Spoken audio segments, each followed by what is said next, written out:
जय श्री राम। इस तरह की मैनुअल प्लेट बनाना बहुत ही टफ होता है और बात अगर आपकी तब आ जाए जबकि आपको ये सारी की सारी जो स्विच होती है, ये सारी की सारी स्विच कटिंग करके बैठानी पड़े।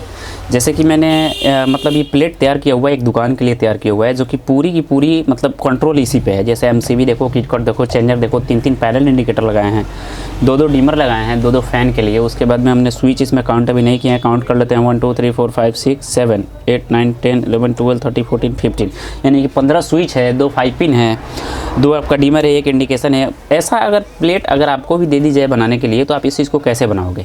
तो ये जानकारी आपको भी रखनी बहुत ही ज़रूरी है। और एक चीज़ और मैं कमेंट करूँ कि ये चीज़ मैं ऐसे बताऊंगा कि अगर आप इस चीज़ को देखते हो, अगर घर वाले देखते हो, तो आपको ये चीज़ जानकारी बहुत ही इंपॉर्टेंट है, रखनी ही चाहिए, ताकि कोई भी मैकेनिक अगर आपका गलत काम कर देता है तो उस सिचुएशन में अगर आपके पास इस तरह की जानकारी होगी तो आप उसके साथ क्वेश्चन कर सकते हो या सवाल उठा सकते हो उसके काम पे। तो चलिए आगे बढ़ते हैं और इस चीज़ को बताते हैं। जैसे मैं प्लेट की बात करूँ तो प्लेट हमारे पास 12-18 की प्लेन सीट आई हुई थी, जो कि पूरी इस तरह से प्लेन, जैसे यहाँ पे प्लेन है, टोटल के टोटल प्लेन सीट आया हुआ था।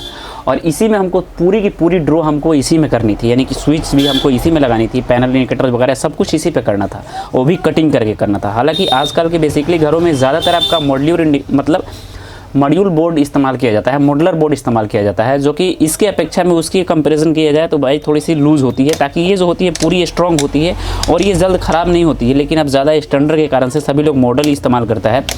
जो पुराने टेक्नीशियन होंगे उनको अगर इस तरह की बोर्ड दे दी जाए बनाने के लिए तो फिर वो बना सकते हैं, लेकिन जो नए ज़माने के टेक्नीशियन होंगे उनसे इस तरह की बोर्ड कभी नहीं बन पाएगी।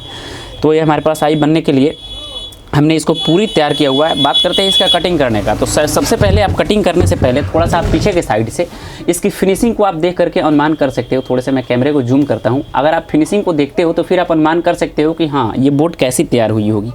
जैसे आप देखो कितनी फिनिश रूप से हमने इसका कटिंग किया हुआ है। जैसे आपको थोड़े से नज़दीक रूप से दिखेगा कि मैंने इसमें से एक्स्ट्रा कुछ भी नहीं छोड़े हैं। जैसे यहाँ की बात करूँ तो यहाँ से मतलब कितने लोग कटिंग करते हैं तो इसके बीच में गैप छोड़ देते हैं, या जो स्क्रूव कसी जाती है, ये वाली स्क्रूव, यहाँ पे अगर आप जब होल करते हैं तो यहाँ पे इस तरह यहाँ से एक अधिक तरह के लेयर ही उखाड़ देते हैं, यहाँ से ज़्यादा ही लेयर उखाड़ देते हैं, जिसके कारण से आपकी बोर्ड नाजुक हो जाती है या टूट भी जाती है। लेकिन हमारी आप देखो फिनिशिंग, कहीं से भी नट का आपको देखो कहीं से भी लूजिंग नहीं है और एक्स्ट्रा पैचिंग नहीं उखड़ी है इसमें का।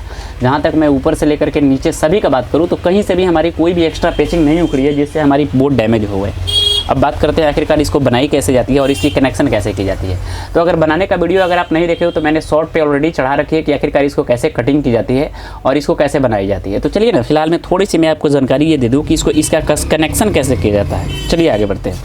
अगर इस तरह की कटिंग में और तरह की ज़्यादा जानकारी चाहते हो कि आखिरकार इसको कैसे कटिंग की गई है, किस चीज़ से कटिंग की गई है, सो मैं एक चीज़ और बता देता हूँ कि इसको कटिंग करने के लिए मैंने ग्राइंडिंग का इस्तेमाल किया, यानी कि कटर, जो कि आप लोग मैनुअली घरों में बिल्डिंग दुकानों में आप कटर का जो देखते हो ग्राइंडिंग कटर, उसी से मैंने इसको कट किया हुआ है। चलिए आगे बढ़ते हैं, अब इसके कनेक्शन के बारे में समझते हैं। तो कनेक्शन करने के लिए मैंने देखो इस तरह से इसको मैंने पूरी की पूरी एक लेयर सीरीज़ में हमने इसको कनेक्शन कर दिया, पूरी सीरीज़ में हमने इसको कनेक्शन कर दिया।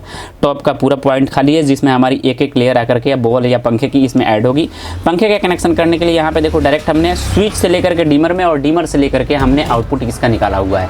कितने लोग क्या करते हैं डायरेक्टली डीमर से ही उसका कंट्रोल दे देते हैं, लेकिन वैसा बिल्कुल ही गलत है। आप स्विच पे इसका कंट्रोल रखो, क्योंकि ये देखो स्विच में हमने कंट्रोल दिया और डीमर से हमारी बाहर आउटपुट दोनों निकल गई फैन के लिए।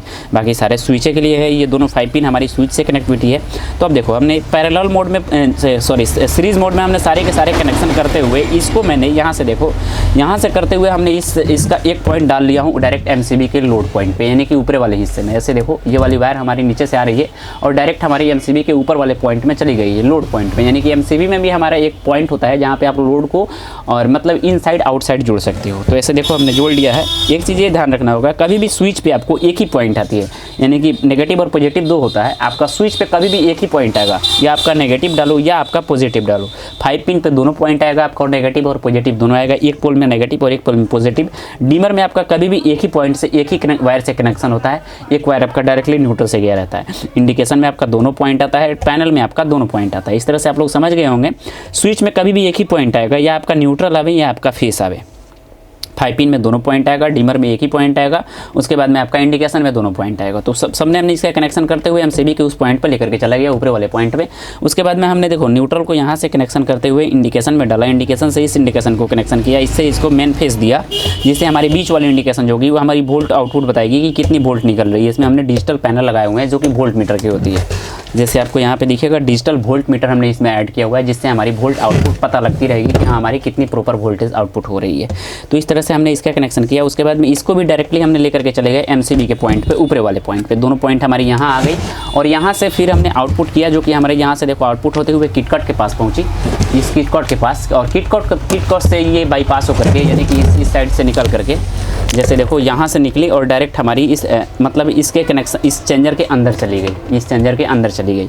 और यहाँ से हमने 2 वायर ऐसे निकाल लिए हैं, एक साइड हमारी लाइट की हो जाती है और एक साइड हमारी चेंजर की हो जाती है। और इन्हीं 2 वायर में से हमने इस पैनल इंडिकेशन का कनेक्शन कर रखा है, जो कि ऑलरेडी मतलब दिशा निर्देश करने के लिए होता है कि कौन साइड में कैसा कनेक्शन चल रहा है।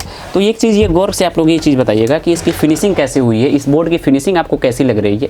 ये चीज़ मैं मतलब आपसे एक जानना चाहता हूँ कि आखिरकार ये बोर्ड जैसे मैंने इसको बनाया हूँ तो आखिरकार ये कैसी बनी है। ये चीज़ आप लोग थोड़ी सी गौर करके और कमेंट में ज़रूर बताइएगा कि इसकी फिनिशिंग कैसे आई है और इसको कैसे तैयार किया जाता है। चलिए मिलते हैं नए वीडियो में, क्योंकि ये जानकारी आपको देनी थी कि आपको भी मतलब इस चीज़ की जानकारी रहनी चाहिए। एक चीज़ और मैं आपको क्लियर कर दूं कि अगर आपका कोई भी टेक्नीशियन अगर काम करता है तो उस सिचुएशन में आप लोग गौर करोगे, एक चीज़ ध्यान दोगे कि ये जो एक्स्ट्रा एक कटिंग होता है, ये कभी भी एक्स्ट्रा कटिंग नहीं होनी चाहिए, जिससे आपकी स्विच भी भाग सकती है। उसके बाद जो स्विच का होल किया जाता है वहाँ पे आपको ज़्यादा लेयर भी नहीं छोड़ना चाहिए इस बोर्ड से, क्योंकि अगर ज़्यादा लेयर छोड़ देगी तो फिर आपकी बोर्ड डैमेज हो जाएगी। जैसे यहाँ पे देखो एक भी चट इसमें से मतलब एक भी लेयर इसमें से नहीं उखड़ी है, जिससे हमारी बोर्ड कभी भी गलत नहीं हो सकती है। तो ये अगर आप काम करवाते हो तो इस चीज़ को ज़रूर कमांड करना। बात करते हैं चेंजर कनेक्शन का, तो एक चीज़ ज़रूर ध्यान देना कि हाँ चेंजर कनेक्शन कैसे किया जाता है, नहीं देखो तो ज़रूर देखिएगा। हालांकि मैंने इसकी कटिंग की वीडियो कैसे कटिंग की जाती है और कैसे नाप ली जाती है मैंने शॉर्ट वीडियो में ऑलरेडी अपने चैनल पर चढ़ा रखी है, नहीं देखे हो तो ज़रूर देखिएगा। फिलहाल मैं ये छोटी सी जानकारी आपको देनी थी कि इसकी वायर की कनेक्शन वगैरह वो भी ऐसा ही होता है। अगर आपको समझ में नहीं आए तो इंस्टाग्राम से भी जुड़ सकते हो, कमेंट बॉक्स भी कर सकते हो, आपकी पूरी रिप्लाई मिल जाएगी। मिलते हैं नए वीडियो में, आपका भाई प्रिंस। जय श्री राम।